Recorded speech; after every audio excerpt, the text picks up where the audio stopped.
Chapter 15. Said the little prince. Good morning, Said the switchman. Good morning. The little prince asked. what do you do here? Said the switchman. I sort out travelers, in bundles of 1,000. I send off the trains that carry them, now to the right, now to the left. And a brilliantly lighted express train shook the switchman's cabin as it rushed by with a roar like thunder. Said the little prince. They are in a great hurry. What are they looking for? Said the switchman. Not even the locomotive engineer knows that. And a second brilliantly lighted express thundered by. In the opposite direction, demanded the little prince. Are they coming back already? Said the switchman. These are not the same ones. It is an exchange. Asked the little prince. Were they not satisfied where they were? Said the switchman. No one is ever satisfied where he is. And they heard the roaring thunder of a third brilliantly lighted express. Demanded the little prince. Are they pursuing the first travelers? Said the switchman. They are pursuing nothing at all. They are asleep in there. Or if they are not asleep, they are yawning. Only the children are flattening their noses against the window panes. Said the little prince. Only the children know what they are looking for. They waste their time over a rag doll, and it becomes very important to them. And if anybody takes it away from them, they cry. The switchman said. They are lucky. Said the little prince. Good morning. Said the merchant. Good morning. This was a merchant who sold pills that had been invented to quench thirst. You need only swallow one pill a week, and you would feel no need of anything to drink. Asked the little prince. Why are you selling those? Said the merchant. Because they save a tremendous amount of time. Computations have been made by experts. With these pills, you save 53 minutes in every week. And what do I do with those 53 minutes? Anything you like. Said the little prince to himself. As for me, if I had 53 minutes to spend as I liked, I should walk at my leisure toward a spring of fresh water. The little prince said to me. My friend the fox.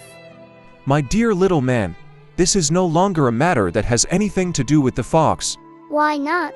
Because I am about to die of thirst. He did not follow my reasoning, and he answered me. It is a good thing to have had a friend, even if one is about to die. I, for instance, am very glad to have had a fox as a friend. He has no way of guessing the danger. I said to myself. He has never been either hungry or thirsty. A little sunshine is all he needs. But he looked at me steadily, and replied to my thought. I am thirsty, too. Let us look for a well. I made a gesture of weariness. It is absurd to look for a well, at random, in the immensity of the desert. But nevertheless we started walking. When we had trudged along for several hours, in silence, the darkness fell, and the stars began to come out.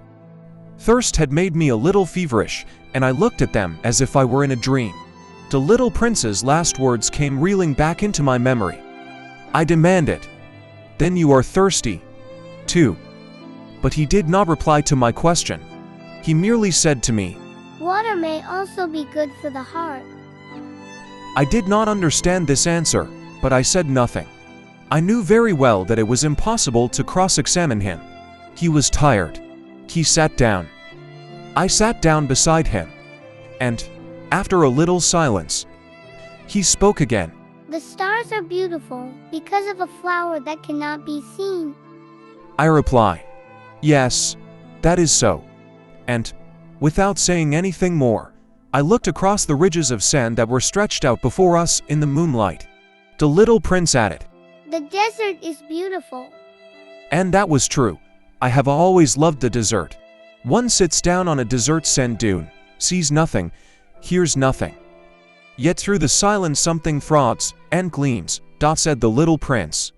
What makes the desert beautiful is that somewhere it hides a well.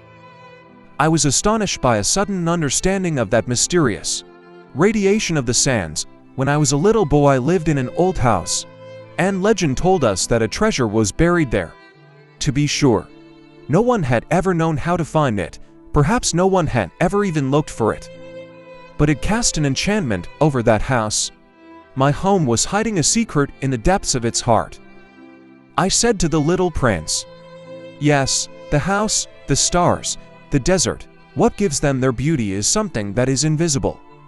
He said, "I am glad that you agree with my fox." As the little prince dropped off to sleep, I took him in my arms and set out walking once more. I felt deeply moved and stirred. It seemed to me that I was carrying a very fragile treasure. It seemed to me, even, that there was nothing more fragile on earth. In the moonlight I looked at his pale forehead, his closed eyes, his locks of hair that trembled in the wind, and I said to myself, "What I see here is nothing but a shell. What is most important is invisible."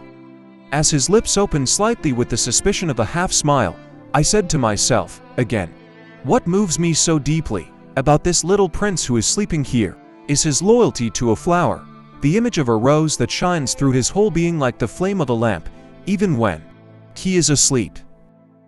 And I felt him to be more fragile still. I felt the need of protecting him, as if he himself were a flame that might be extinguished by a little puff of wind.